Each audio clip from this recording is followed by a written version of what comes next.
অবশ্যই ভাই এই একটা মানুষের প্রতি একটু দয়া করে অন্তত একটা ভিডিওতে একটা লাইক বা একটা শেয়ার করে দেন, যেন ওনাকে দেখে হয়তো এমন কোনো ব্যক্তির দয়া হতে পারে যে ওনাকে 10টি টাকা একজন দান করবে। উনার একটা গাড়ি হলে সবচাইতে ভালো হয়।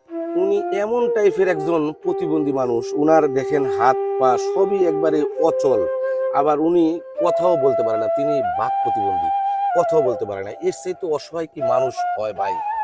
মানে কি মনে হয় আপনার, এর চাইতে অসহায় মানুষ হয় ভাই? আমার তো জানা নেই মানে আল্লাহ পাক যে আমাদেরকে সুস্থ রেখেছেন, এই জন্য আল্লাহ পাকের কাছে আমরা শুকরিয়া আদায় করবো, যেহেতু আল্লাহ পাক সুস্থ রেখেছেন। তবে উনার উনার জন্য ভাই, উনার জন্য হলো ভিডিওটা একটা লাইক দিয়ে দিন, যেহেতু উনার জন্য হলো, যাতে উনাকে আমি হয়তো মানে একটা গাড়ির ব্যবস্থা করে দিতে পারি ভাই। অবশ্যই দয়া করুন ওনার প্রতি, কারণ উনি একটা মানুষকে দেখেন, তার মানে তার পোশাকের কি মানে, উনাদের ভালো একটা পোশাক পরবে তাও তো পরে থাকতে পারবে না, মাটি তার গায়ে, পুরা গায়ে মাটি। আর আল্লাহ পাক মানে কেনই বা এই মানুষগুলো দুনিয়াতে পাঠাইছেন আল্লাহ পাকই ভালো জানেন। অবশ্যই উনার প্রতি দয়া হলে কিছু না কিছু দেওয়ার ব্যবস্থা করবেন। আমার ভিডিওর মাঝে আমি নাম্বারটা এর আগেও দিয়েছিলাম,